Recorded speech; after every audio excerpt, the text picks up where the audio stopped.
नमस्कार, आदाब, सत श्री अकाल। स्वागत है आप सभी का आपके अपने YouTube चैनल में।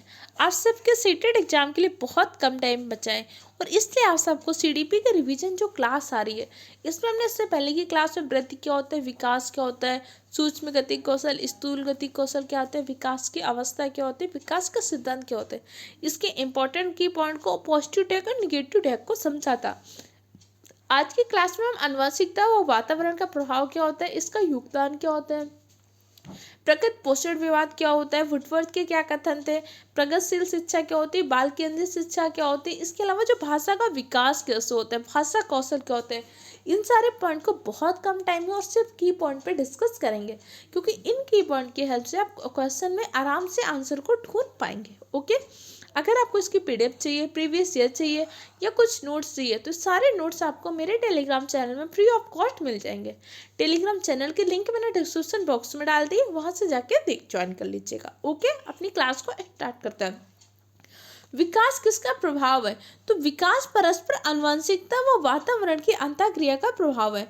वुडवर्थ ने कहा कि जो विकास है आनुवंशिकता व वातावरण का गुणनफल है, क्योंकि इसमें फिक्स नहीं होता कि 50% आपके आनुवंशिकता का योगदान रहेगा, 50% वातावरण का योगदान।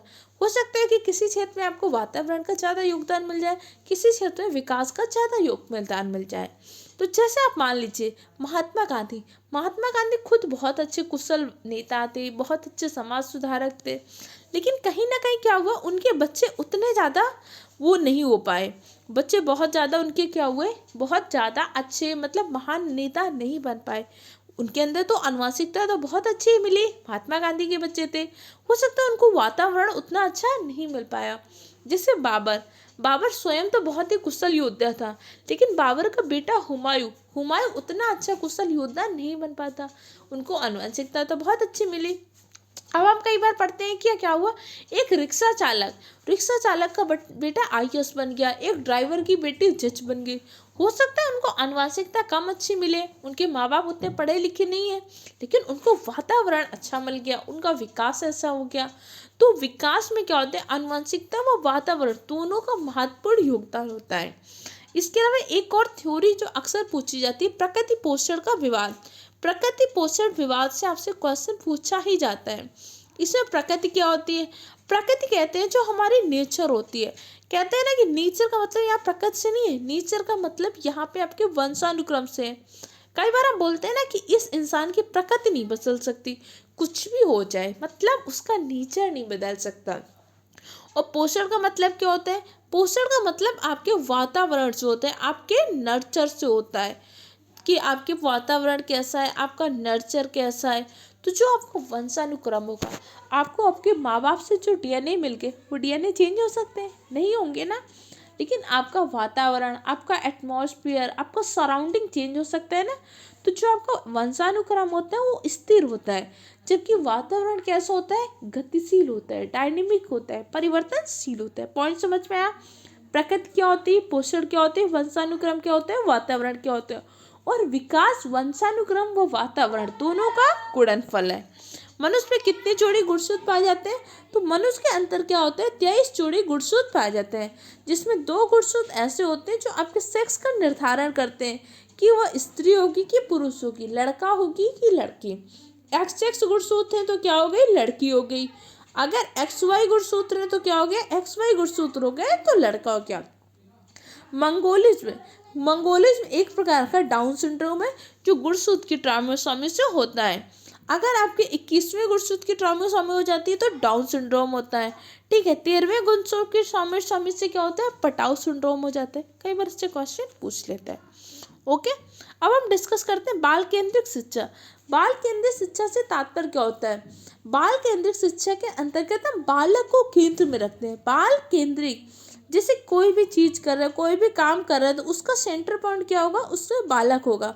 यहाँ पे हम क्या करेंगे, बालक की रुचि, उसकी क्षमता, उसकी योग्यता को ध्यान में रख के, अगर हम TLM बना रहे हैं तो बालक की रुचि को, उसकी क्षमता को, उसकी योग्यता को ध्यान में रखेंगे। हर चीज़ हम बालक के अकॉर्डिंग करेंगे। अगर हम क्लास के लिए कोई TLM बना रहे हैं तो TLM में देखना होगा कि बच्चे का इसमें इंटरेस्ट आएगा कि नहीं आएगा। ये टीएलएम बच्चे के अकॉर्डिंग है। आप क्लास 5th के बच्चे के लिए टीएलएम बना रहे हैं तो आपको देखना पड़ेगा ये टीएलएम क्लास 5th के बच्चे के अकॉर्डिंग है कि नहीं है। बाल केंद्रित शिक्षा से तात्पर्य उस शिक्षा से होता है जिसमें बालक की रुचि, क्षमता, योग्यता को ध्यान में रख के शिक्षण कार्य किया जाए। उसमें टीचर की भूमिका क्या होती है? टीचर की भूमिका क्या होती है? एक सुविधादाता की होती है कि बालक के लिए हमें क्या करना है? फैसिलिटी बनाना है, उसके लिए चीज़ों की व्यवस्था करना है। सुविधादाता हो गई, सुगमकर्ता की भूमिका हो गई। चीज़ों को सिर्फ हमें बच्चे के लिए इजी करना है, उसको कुछ पढ़ के नहीं सिखाना, उसको सिर्फ चीज़ें इजी करना है, उसके लिए सिर्फ माहौल बनाना है। टीचर को कहा गया है कि टीचर कोई ऐसा नहीं कि जैसे बच्चा है, बच्चे का एक खाली पॉट है, ये बाल्टी रखी हुई है, ये टीचर आया उसने अपना पूरा ज्ञान उड़ेल दिया बच्चे के ऊपर, यहाँ पे नॉलेज, और बच्चे को नॉलेज कैसा लगने लगा? बोझ जैसा।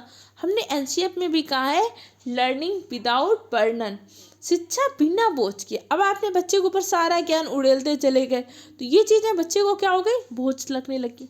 लेकिन अब जैसे एक माली होता है, अब माली क्या करता है? जैसे ये प्लांट है, अब माली इस पेड़ को जबरदस्ती उगने के लिए नहीं कहता कि ये उग जाओ।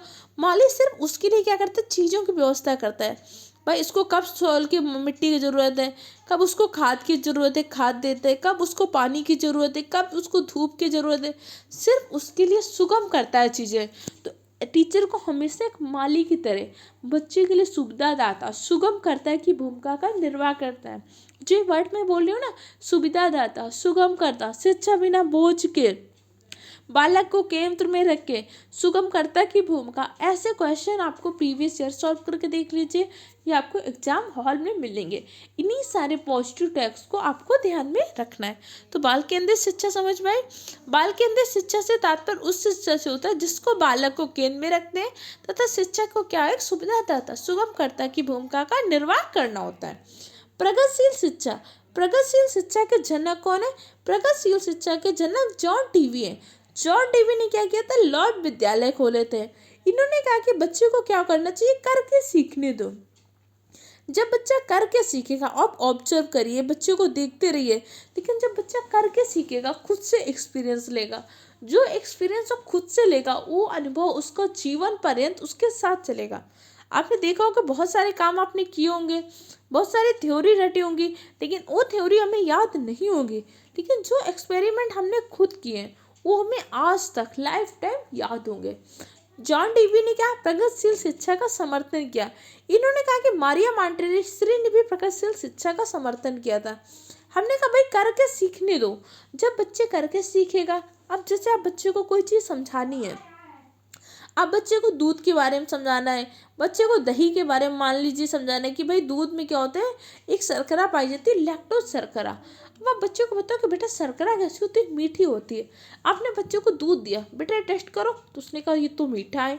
फिर आपने बच्चे को दही दिया उसी टाइम पे, तो आपने बच्चे से बोला दही कैसा है? बच्चे ने बोला ये तो खट्टा है।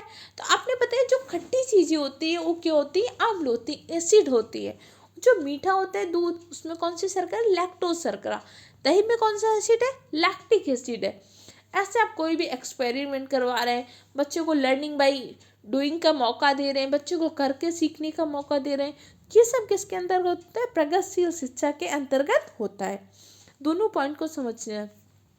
बाल केंद्रित शिक्षा में शिक्षा क्या करे? सुगम करता है कि और शिक्षा बहुत चीज़ें अरेंज कर रहा है, वहाँ पे चीज़ों के क्या कर रहा है? टीचर अरेंज कर रहा है। जबकि प्रगतिशील शिक्षा में बच्चे को करके देखना है, टीचर को क्या करना है? सिर्फ ऑब्जर्व करना है, सिर्फ देखते रहना कि भाई बच्चे कुछ दिक्कत ना हो, बच्चे को कोई प्रॉब्लम ना हो। यहाँ पे आपको बच्चे के लिए सुगम नहीं करना, सिर्फ बच्चे को ऑब्जर्व करना है, बच्चे को खुद से करके देखने देना है।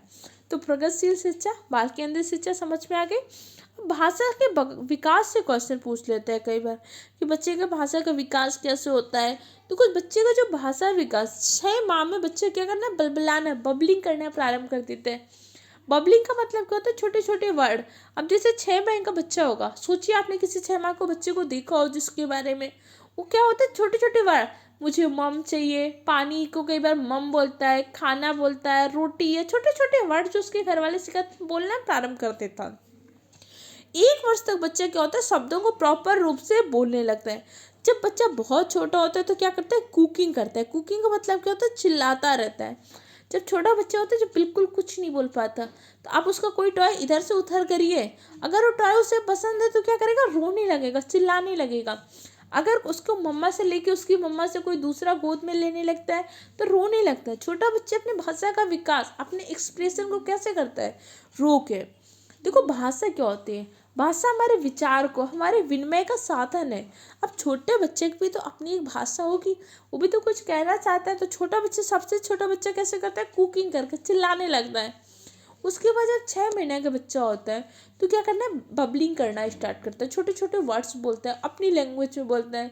कई बार पानी को मम बोलता है, या अलग अलग तरह के शब्द बोलता रहता है। अब जब 1 वर्ष का बच्चा हो जाता है तो धीरे धीरे शब्द बोलना आरम्भ करता है, मम्मा, पापा, खाना, ये बहुत सारे वर्ड्स बोलना स्टार्ट कर देता है। ठीक है, भाषा विकास के आपके 4 कौशल होते हैं।